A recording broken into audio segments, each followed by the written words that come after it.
ಸಾಕಷ್ಟು ಜನ ರಿಕ್ವೆಸ್ಟ್ ಮಾಡ್ಕೊಂಡಿದ್ದು ಇಲ್ಲಿ ನೀಟ್ ರಿಸಲ್ಟ್ ಬಂದಾದ್ಮೇಲೆ ಒಂದು ಕಟ್ ಆಫ್ ಬಗ್ಗೆ ಒಂದು ವಿಡಿಯೋ ಮಾಡಿ ಅಂತ.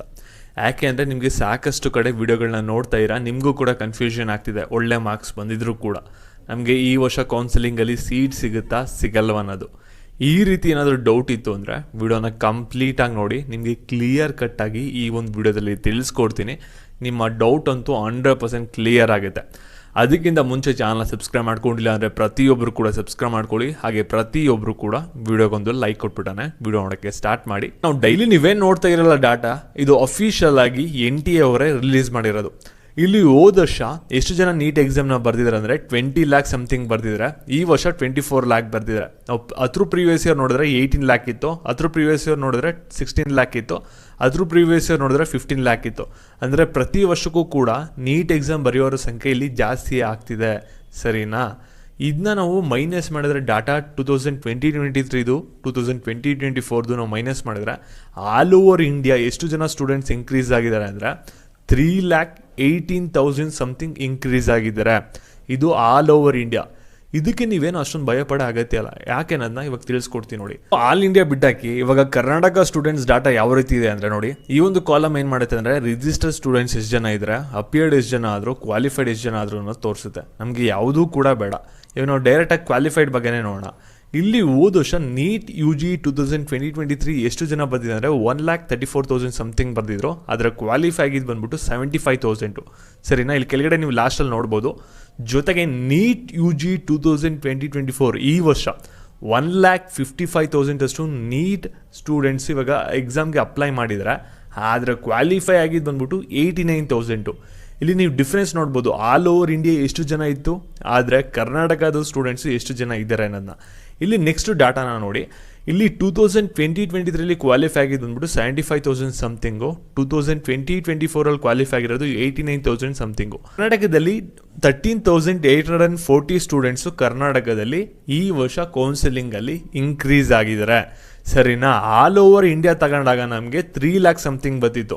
ಅದಕ್ಕೋಸ್ಕರ ನಿಮ್ಗೆ ಏನಾಗಿದೆ ಅಂದರೆ ಆಲ್ ಇಂಡಿಯಾ ರ್ಯಾಂಕಿಂಗ್ ಬಂದ್ಬಿಟ್ಟು ತುಂಬಾ ನಿಮಗೆ ಲಾರ್ಜ್ ಆಗಿ ವೇರಿ ಆಗ್ತಿದೆ. ಯಾಕೆಂದರೆ ಹೋದ ವರ್ಷಕ್ಕೂ ಈ ವರ್ಷಕ್ಕೂ ಕಂಪೇರ್ ಮಾಡಿ ನೋಡಿದಾಗ ಆಲ್ ಇಂಡಿಯಾ ಲೆವೆಲಲ್ಲಿ ನಮಗೆ 3 lakh ಪ್ಲಸ್ ಸ್ಟೂಡೆಂಟ್ಸು ಎಕ್ಸ್ಟ್ರಾ ಒಂದು ನೀಟ್ ಎಕ್ಸಾಮ್ನ ಬರ್ದಿದ್ದಾರೆ. ಸರಿನಾ? ಅದರಿಂದ ನಿಮಗೆ ಅಲ್ಲಿ ರ್ಯಾಂಕಿಂಗಲ್ಲಿ ತುಂಬಾ ವೇರಿ ಬರ್ತಿದೆ. ಅದರಿಂದ ನಿಮಗೂ ಕೂಡ ಕನ್ಫ್ಯೂಷನ್ ಆಗಿದೆ, ನಿಮಗೆ ಸೀಟ್ ಸಿಗುತ್ತಾ ಸಿಗಲ್ವಾ ಅನ್ನೋದೆಲ್ಲ ಕೂಡ. ಇವಾಗ ನಮಗೆ ಕಟ್ ಆಫ್ ಬಗ್ಗೆ ಬರೋಣ. ಇಲ್ಲಿ ನೀವು ಸಾಕಷ್ಟು ಕಡೆ ನೋಡಿರ್ತೀರಾ 580, 550, 560 ತೆಗೆದಿರಬೇಕು, ಇಲ್ಲ ನಿಮಗೆ ಸೀಟೇ ಸಿಗಲ್ಲ ಅಂತ ಸಾಕಷ್ಟು ಜನ ನಿಮಗೆ ಎದುರಿಸ್ತಾ ಇರ್ತಾರೆ.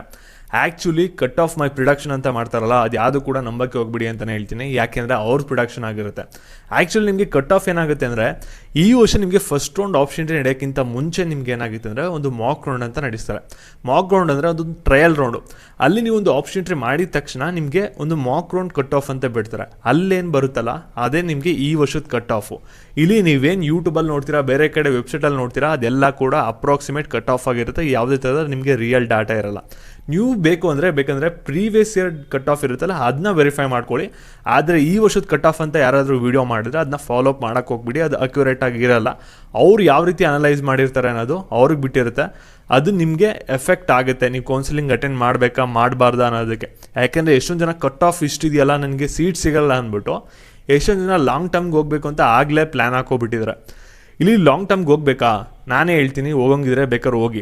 ಆದರೆ ಅಲ್ಲಿ ಮಾತಾಡ್ಕೊಬಿಡಿ, ನಾನು ಕೌನ್ಸಿಲಿಂಗ್ ಅಟೆಂಡ್ ಮಾಡ್ತಾ ಇದ್ದೀನಿ, ನನಗೆ ಸೀಟ್ ಸಿಕ್ಕರೆ ನನಗೆ ರೀಫಂಡ್ ಮಾಡ್ಕೊಡ್ತೀರಾ ಅಂತ ಕೇಳ್ಕೊಂಡು, ಅಥವಾ ಸ್ವಲ್ಪ ಫೀಸ್ ಡಿಡಕ್ಷನ್ ಮಾಡ್ಕೊಂಡು ವಾಪಸ್ ಕೊಡ್ತೀರಾ ಅಂತ ಕೇಳ್ಕೊಂಡೇ ಲಾಂಗ್ ಟರ್ಮ್ಗೆ ಸೇರ್ಕೊಳ್ಳಿ. ಏನಾದರೂ ಒಂದು ಸೀಟ್ ಸಿಗೋ ಚಾನ್ಸಸ್ 1% ಇದೆ ಅಂದರೂ ಕೂಡ ನೀವು ಕೌನ್ಸಿಲಿಂಗ್ ಅಟೆಂಡ್ ಮಾಡಿ. ವರ್ಷಾನ್ಗಟ್ಟಲೆ ಎಫರ್ಟ್ ಹಾಕಿರ್ತೀರ.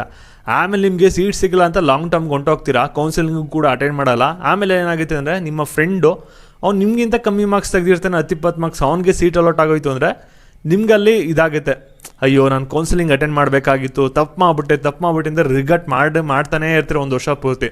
ಅದಕ್ಕೋಸ್ಕರ ಕೌನ್ಸಿಲಿಂಗ್ನ ಅಟೆಂಡ್ ಮಾಡಿ.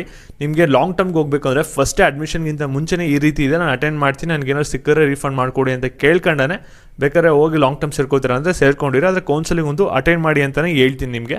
ಫಸ್ಟ್ ರೌಂಡಲ್ಲೇ ನಿಮಗೆ ಕ್ಲಿಯರ್ ಕಟ್ಟಾಗಿ ಗೊತ್ತಾಗುತ್ತೆ. ಮಾಕ್ ರೌಂಡ್ ಕಟ್ ಆಫ್ ಅಂತ ಹೇಳಿದೆ ಅಲ್ವಾ, ಮಾಕ್ ರೌಂಡಲ್ಲಿ ಸೀಟ್ ಸಿಗ್ತಾ ಡೆಫಿನೆಟ್ಲಿ ನಿಮಗೆ ಸೀಟ್ ಸಿಗುತ್ತೆ ಫಸ್ಟ್ ರೌಂಡಲ್ಲೂ ಕೂಡ. ಸಿಕ್ಕಿಲ್ವಾ, ನಿಮ್ಗೆ ಸೆಕೆಂಡ್ ರೌಂಡ್ ಅಲಾಟ್ ಮಾಡಿದ್ರು ಅಥವಾ ಥರ್ಡ್ ರೌಂಡ್ ಹೋದ್ರೂ ಕೂಡ ನಿಮಗೆ ಗೌರ್ಮೆಂಟ್ ಕೋಟಾ ಅಂಡರಲ್ಲಿ ಸೀಟ್ ಸಿಗೋ ಚಾನ್ಸಸ್ ತುಂಬಾ ಕಮ್ಮಿ ಇರುತ್ತೆ. ಪ್ರೈವೇಟ್ ಕೋಟಾದಲ್ಲಿ ಮಾತ್ರ ನಿಮಗೆ ಕಟ್ ಆಫ್ ಬಂದ್ಬಿಟ್ಟು ಜಾಸ್ತಿ ವೇರಿ ಆಗುತ್ತೆ ಫಸ್ಟ್ ರೌಂಡಲ್ಲಿ ಸೆಕೆಂಡ್ ರೌಂಡಲ್ಲಿ. ಆದರೆ ಗೌರ್ಮೆಂಟ್ ಕೋಟಾ ಸೀಟ್ಸ್ ಏನಿರುತ್ತಲ್ಲ, ಕಟ್ ಆಫ್ ಬಂದ್ಬಿಟ್ಟು ಫಸ್ಟ್ ರೌಂಡಲ್ಲಾಗಿರಲಿ ಸೆಕೆಂಡ್ ರೌಂಡಲ್ಲಾಗಿರಲಿ ಅಷ್ಟು ಲಾರ್ಜ್ ಆಗಿ ವೇರಿ ಆಗಲ್ಲ. ಅದು ಕ್ಲಿಯರಾಗಿ ತಿಳ್ಕೊಬಿಡಿ. ಯಾಕಂದರೆ ಸೀಟ್ ಸಿಕ್ತು ಅಂದರೆ ಅಲ್ಲೇ ಟಕ್ ಅಂತ ಚಾಯ್ಸ್ ಎಂಟ್ರಿ ಮಾಡ್ಬಿಟ್ಟು ಅಡ್ಮಿಷನ್ ಆಗಿಬಿಡ್ತಾರೆ ಸಾಕಷ್ಟು ಜನ. ಅದಕ್ಕೋಸ್ಕರ ಕಟ್ ಆಫ್ ಬಗ್ಗೆನೇ ಬರೋಣ. ಇಲ್ಲಿ ಕಟ್ ಆಫ್ ಏನಾಗುತ್ತೆ ಅಂದರೆ ಇದು ಬಂದ್ಬಿಟ್ಟು ನಿಮಗೆ ಪ್ರೀವಿಯಸ್ ಇಯರ್ ಡಾಟಾ ಪ್ರಕಾರ, ಪ್ರೀವಿಯಸ್ ಇಯರ್ ಫಸ್ಟ್ ರೌಂಡಲ್ಲಿ ಸ್ಟೂಡೆಂಟ್ಸ್ಗೆ ಎಷ್ಟಿಷ್ಟು ಮಾರ್ಕ್ಸ್ಗೆ ಸೀಟ್ ಅಲಾಟ್ ಆಗಿತ್ತು ಅನ್ನೋದು ನಿಮಗೆ ಇಲ್ಲಿ ಎಕ್ಸಾಂಪಲ್. ಸರಿನಾ? ಈ ವರ್ಷ ಈ ಒಂದು ಮಾರ್ಕ್ಸ್ಗಳಿಗೆ ನೀವೇನು ಮಾಡಬೇಕಾಗುತ್ತೆ ಅಂದರೆ ಒಂದು ಸ್ವಲ್ಪ ನೀವು ಆ್ಯಡ್ ಮಾಡ್ಕೋಬೇಕಾಗುತ್ತೆ. ಎಷ್ಟು ಆ್ಯಡ್ ಮಾಡ್ಕೋಬೇಕು ಅನ್ನೋದನ್ನು ತಿಳಿಸ್ಕೊಡ್ತೀನಿ ನೋಡಿ. ಇಲ್ಲಿ ಒಂದೊಂದು ಕ್ಯಾಟಗರಿಗೆ ಒಂದೊಂದು ರೀತಿ ಮಾರ್ಕ್ಸು ವೇರಿ ಆಗುತ್ತೆ. ಇಲ್ಲಿ SC/ST ಆದರೆ ಸ್ವಲ್ಪ ಮಾರ್ಕ್ಸ್ ನಿಮಗೆ ಸ್ವಲ್ಪ ವೇರಿ ಆಗುತ್ತೆ. ಜನರಲ್ ಮೆರಿಟ್ ಆದರೆ ಸ್ವಲ್ಪ ನಿಮಗೆ ಜಾಸ್ತಿ ವೇರಿ ಆಗುತ್ತೆ. ಕ್ಯಾಟಗರಿಯಲ್ಲಿ ಬರ್ತೀರಾ ಅಂದರೆ ನಿಮಗೆ ಮಿನಿಮಲ್ ಆಗಿ ಕಟ್ ಆಫ್ ವೇರಿ ಆಗುತ್ತೆ. ಕಟ್ ಆಫ್ ಯಾವ ಕ್ಯಾಟಗರಿಗೆ ಎಷ್ಟೆಷ್ಟು ಇರ್ಬೋದು ಅನ್ನೋದನ್ನ ತಿಳಿಸ್ಕೊಡ್ತೀನಿ. ಇದು ಅಪ್ರಾಕ್ಸಿಮೇಟ್ ಆಗಿ ಹೇಳ್ತಾ ಇರೋದು ನಿಮಗೆ. ಇಲ್ಲಿ ನಾನು ಹೇಳ್ತಾ ಇರೋ ಡಾಟಾ ಬಂದ್ಬಿಟ್ಟು ಯಾವಾಗ ಚೇಂಜ್ ಆಗುತ್ತೆ ಅಂದರೆ ಸೀಟ್ ಇನ್ಕ್ರೀಸ್ ಆಯಿತು ಅಥವಾ ಹೊಸ ಕಾಲೇಜಸ್ ಆ್ಯಡ್ ಆಯಿತು ಅಂದರೆ ಕಟ್ ಆಫ್ ಇನ್ಕ್ರೀಸ್ ಆಗೋದು ಬಂದ್ಬಿಟ್ಟು ಡಿಕ್ರೀಸ್ ಆಗುತ್ತೆ. ಸರಿನಾ? ಅಂದರೆ ಇವಾಗ ಏನಾದರೂ ನಿಮ್ಗೆ ಎಕ್ಸಾಂಪಲ್ ಆಗಿ ಹೇಳೋದಾದರೆ, ಇವಾಗ ಏನಾದರೂ ಹೊಸ ಕಾಲೇಜಸ್ ಆ್ಯಡ್ ಆಯಿತು ಅಥವಾ ಸೀಟ್ ಇನ್ಕ್ರೀಸ್ ಆಯಿತು ಅಂದರೆ ಕಟ್ ಆಫ್ ಬಂದ್ಬಿಟ್ಟು ಏನಾದರೂ ಒಂದು ಕ್ಯಾಟಗರಿಗೆ 30 ಮಾರ್ಕ್ಸ್ ಜಾಸ್ತಿ ಆಗ್ತಿತ್ತು ಅಂದರೆ ಅದು ಬಂದ್ಬಿಟ್ಟು ನಿಲ್ಲುತ್ತೆ, ಒಂದು 10ರಿಂದ 15 ಮಾರ್ಕ್ಸಿಗೆ ಜಾಸ್ತಿ ಆಗುತ್ತೆ. ಸರಿನಾ? ಆ ರೀತಿ ನಿಮಗೆ ವೇರಿ ಆಗುತ್ತೆ. ಇಲ್ಲಿ ಕ್ಯಾಟಗರಿ 1G 2A ಮತ್ತು ಇಲ್ಲಿ 2B 3A ನಂತರ ಇಲ್ಲಿ ನೋಡ್ಬೋದು 3B ಎಲ್ಲ ಇದೆಯಲ್ವಾ. ಈ ಒಂದು ಕ್ಯಾಟಗರಿಯಲ್ಲಿ ನಿಮಗೆ ಎಷ್ಟು ಮಾರ್ಕ್ಸ್ ಇನ್ಕ್ರೀಸ್ ಆಗ್ಬೋದು ಅಂದರೆ ಇಲ್ಲಿ ಮ್ಯಾಕ್ಸ್ ಅಂದರೆ 30 ಮಾರ್ಕ್ಸ್ವರೆಗೂ ಕೂಡ ಇನ್ಕ್ರೀಸ್ ಆಗ್ಬೋದು ಸೀಟ್ ಇನ್ಕ್ರೀಸ್ ಆಗಿಲ್ಲ ಅಂದರೆ. ಇನ್ ಕೇಸ್ ಈ ಮಾರ್ಕ್ಸ್ಗಳೇನು ನೋಡ್ತಾ ಇರಲ್ಲ, ಇದಕ್ಕೆ ನಿಮಗೆ ಕಮ್ಮಿ ಇನ್ಕ್ರೀಸ್ ಆಗಿ ಯಾವಾಗ ಆಗುತ್ತೆ ಅಂದರೆ ಹೊಸ ಕಾಲೇಜಸ್ ಏನಾದರೂ ಆ್ಯಡಪ್ ಆಯಿತು ಅಂದರೆ ನಿಮ್ಗೆ ಕೇವಲ 5ರಿಂದ 15 ಮಾರ್ಕ್ಸ್ ಬಿಟ್ವೀನಲ್ಲಿ ನಿಮಗೆ ಇನ್ಕ್ರೀಸ್ ಆಗುತ್ತೆ. ST ಅವ್ರಿಗೆ ಏನಾಗುತ್ತೆ ಅಂದರೆ ಒಂದು 15 to 20 ಮಾರ್ಕ್ಸ್ ಇನ್ಕ್ರೀಸ್ ಆಗ್ಬೋದು. ಅದು ಕೂಡ ನಿಮ್ಗೆ ಏನಾದ್ರು ಸೀಟ್ ಇನ್ಕ್ರೀಸ್ ಆಗಿದೆ, ಮೆಡಿಕಲ್ ಕಾಲೇಜ್ ಹೊಸದಾಗಿ ಆ್ಯಡ್ ಆಗಿದೆ ಅಂದರೆ ನಿಮಗೆ ಕೇವಲ 10ರಿಂದ 15 ಮಾರ್ಕ್ಸ್ ಜಾಸ್ತಿ ಇನ್ಕ್ರೀಸ್ ಆಗುತ್ತೆ. ಆದರೆ ಜನರಲ್ ಮೆರಿಟ್ ಅವ್ರಿಗೆ ಏನಾಗುತ್ತೆ ಅಂದರೆ ಇಲ್ಲಿ ನಿಮಗೆ 15 to 40 ಮಾರ್ಕ್ಸ್ವರೆಗೂ ಕೂಡ ಇನ್ಕ್ರೀಸ್ ಆಗಿರ್ಬೋದಾಗಿರುತ್ತೆ. ಅದು ಏನಾಗುತ್ತೆ ಅಂದರೆ ಈ ವರ್ಷ ನಿಮ್ಮ ಕ್ಯಾಟಗರಿಯಲ್ಲಿ ಎಷ್ಟು ಜನ ಸ್ಟೂಡೆಂಟ್ಸ್ ಬರೆದಿರ್ತಾರೆ, ಅವ್ರು ಹೆಂಗೆ ಪರ್ಫಾರ್ಮ್ ಮಾಡಿರ್ತಾರೆ, ಸೋ ಮೆನಿ ಫ್ಯಾಕ್ಟರ್ಸ್ ಮೇಲೆ ಡಿಪೆಂಡ್ ಆಗಿರುತ್ತೆ. ಇಲ್ಲಿ ಇನ್ನೊಂದ್ಸಲಿ ಹೇಳ್ತಾ ಇದ್ದೀನಿ, ಈ ಒಂದು ಮಾರ್ಕ್ಸ್ ಕಟ್ ಆಫ್ಗಳನ್ನ ಎಲ್ಲಿವರೆಗೂ ಕೂಡ ನೋಡಿ ಅಂದರೆ ಜಸ್ಟ್ ಈ ವರ್ಷದ್ದು ಮಾಕ್ ರೌಂಡ್ ಸ್ಟಾರ್ಟ್ ಆಗೋವರೆಗೂ ಕೂಡ. ಈ ವರ್ಷ ಮಾಕ್ ರೌಂಡ್ ಸ್ಟಾರ್ಟ್ ಆಯಿತಾ, ಮಾಕ್ ರೌಂಡ್ದೇ ನಿಮಗೆ ಕಟ್ ಆಫ್ನ ಬಿಡ್ತಾರೆ. ಅಲ್ಲಿಂದ ನೀವು ಏನು ಮಾಡಬೇಕಾಗುತ್ತೆ ಅಂದರೆ ನಿಮ್ಮ ರ್ಯಾಂಕಿಂಗ್ ಜೊತೆ ಕಂಪೇರ್ ಮಾಡ್ಕೊಂಡು ಹೋಗಬೇಕಾಗುತ್ತೆ. ಆಮೇಲೆ ನೀವು ಮಾರ್ಕ್ಸ್ ಇಟ್ಕೊಂಡು ಅಲ್ಲಿ ನೋಡೋಕ್ಕಾಗಲ್ಲ, ಯಾಕೆಂದರೆ ನಿಮಗೆ ರ್ಯಾಂಕಿಂಗ್ ವೈಸಲ್ಲಿ ಕಟ್ ಆಫ್ ಬಿಡ್ತಾ ಹೋಗ್ತಾರೆ. ಯಾವ ಕ್ಯಾಟಗರಿ ಸ್ಟೂಡೆಂಟ್ಸ್ಗೆ ಎಷ್ಟೆಷ್ಟು ರ್ಯಾಂಕಿಂಗ್ ತೆಗೆದಿರೋರಿಗೆ ಸೀಟ್ ಅಲಾಟ್ ಆಗಿದೆ, ಯಾವ್ಯಾವ ಕಾಲೇಜಲ್ಲಿ ಯಾವ್ಯಾವ ಕ್ಯಾಟಗರಿ ಅಂಡರಲ್ಲಿ ಅನ್ನೋದು ನಿಮಗೆ ಸಪ್ರೇಟಾಗಿ ಒಂದು PDF ಬರುತ್ತೆ ಮಾಕ್ ರೌಂಡಲ್ಲಿ. ಅದನ್ನ ಅನಲೈಸ್ ಮಾಡ್ಕೋಬೇಕಾಗುತ್ತೆ. ಮಾಕ್ ರೌಂಡಿಂದ ರ್ಯಾಂಕ್ ವೈಸ್ ಕಟ್ ಆಫ್ನ ನೋಡಿ. ಜಸ್ಟ್ ನಿಮಗೆ ಪ್ರೀವಿಯಸ್ ಇಯರ್ ಡಾಟಾ ಏನಕ್ಕೆ ಅಂದರೆ ನೀವು ತೆಗ್ದಿರೋ ಮಾರ್ಕ್ಸ್ಗೆ ಈ ವರ್ಷ ಸೀಟ್ ಸಿಗುತ್ತಾ ಸಿಗಲ್ವ ಅನ್ನೋದಕ್ಕೆ ಇಲ್ಲಿ ಡಾಟಾ ಕಾಣ್ತಿದೆ. ಸರಿನಾ? ಇಲ್ಲಿ ಎಷ್ಟೊಂದು ಚಾನಲ್ಸಲ್ಲಿ ಅತಿ ಬುದ್ಧಿವಂತರು ಏನು ಮಾಡ್ತಿದ್ದಾರೆ ಅಂದರೆ, ನೀವು ಇನ್ನೂ ನೀಟ್ ಅಪ್ಲಿಕೇಶನ್ ಆಗ್ತಾ ಇರ್ತೀರಾ, ಅವಾಗಲೇ ಕೌನ್ಸಿಲಿಂಗ್ ಗೈಡೆನ್ಸ್ನ ತೊಗೊಬಿಡಿ, ಪೇಯ್ಡ್ ಮೆಂಬರ್ಶಿಪ್ಪು ಇದರಲ್ಲಿ ನಿಮಗೆ ಕೌನ್ಸಿಲಿಂಗ್ ಫುಲ್ ಗೈಡೆನ್ಸ್ ಸಿಗುತ್ತೆ ಅಂತ. ಅವಾಗ ನೀವು ಇನ್ನೂ ನೀಟ್ ಎಕ್ಸಾಮ್ ಬರ್ದಿರಲ್ಲ, ರಿಸಲ್ಟ್ ಬಂದಿರಲ್ಲ, ನಿಮಗೆ ಗೊತ್ತಿರಲ್ಲ ನಿಮಗೆ ಸೀಟ್ ಸಿಗುತ್ತಾ ಸಿಗಲ್ವಾ ಅನ್ನೋದು. ಆ ರೀತಿಯೂ ಕೂಡ ಎಷ್ಟೊಂದು ಜನ ಮಾಡಿದ್ದಾರೆ. ಮತ್ತು ನಿಮಗೆ ಎಷ್ಟೊಂದು ಜನ ಆಫರ್ ಪ್ರೈಸು ಜಾಯ್ನ್ ಆಗಿಬಿಡಿ ಅಂತ ಮೆಂಬರ್ಶಿಪ್ಪು ಕೂಡ ಮಾಡಿದ್ದಾರೆ.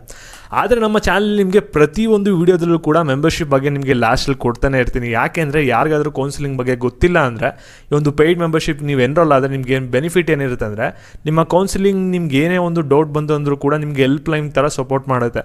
ನಿಮಗೆ ಕೌನ್ಸಿಲಿಂಗಲ್ಲಿ ಸ್ಮೂತಾಗಿ ಹೋಗುತ್ತೆ ಪ್ರೋಸೆಸ್ಸು. ಕಾಲೇಜ್ ಹೋಗಿ ಅಡ್ಮಿಷನ್ ಆಗೋರು ಕೂಡ ಒಂದು ವ್ಯಾಲಿಡ್ ಇರುತ್ತೆ. ಆಗಲೇ ಸಾಕಷ್ಟು ಜನ ಜಾಯ್ನ್ ಆಗಿದ್ದಾರೆ. ಇಲ್ಲಿ ಸಾಕಷ್ಟು ಜನ ಕಾಲ್ ಕೂಡ ಮಾಡಿದ್ದಾರೆ, ಜಾಯ್ನ್ ಆಗ್ತೀನಿ ಅಂತ ಹೇಳಿದ್ರು. ಕೆಲವರು ಜಾಯ್ನ್ ಆಗಿಲ್ಲ, ಕೆಲವರು ಜಾಯ್ನ್ ಆಗಿದ್ದಾರೆ.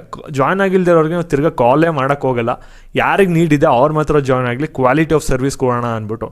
ನಿಮ್ಗೆ ಏನಾದರೂ ಒಂದು ಪೇಯ್ಡ್ ಮೆಂಬರ್ಶಿಪ್ ಬೇಕು ಅಂದರೆ ಈ ಒಂದು ನಂಬರ್ಗೆ ವಾಟ್ಸಪ್ ಮಾಡಿ ಎನ್ರೋಲ್ ಆಗಿ ನೀವು ಕಾಲೇಜ್ ಹೋಗಿ ಅಡ್ಮಿಷನ್ ಆಗೋವರೆಗೂ ಕೂಡ ವ್ಯಾಲಿಡ್ ಇರುತ್ತೆ. Thank you.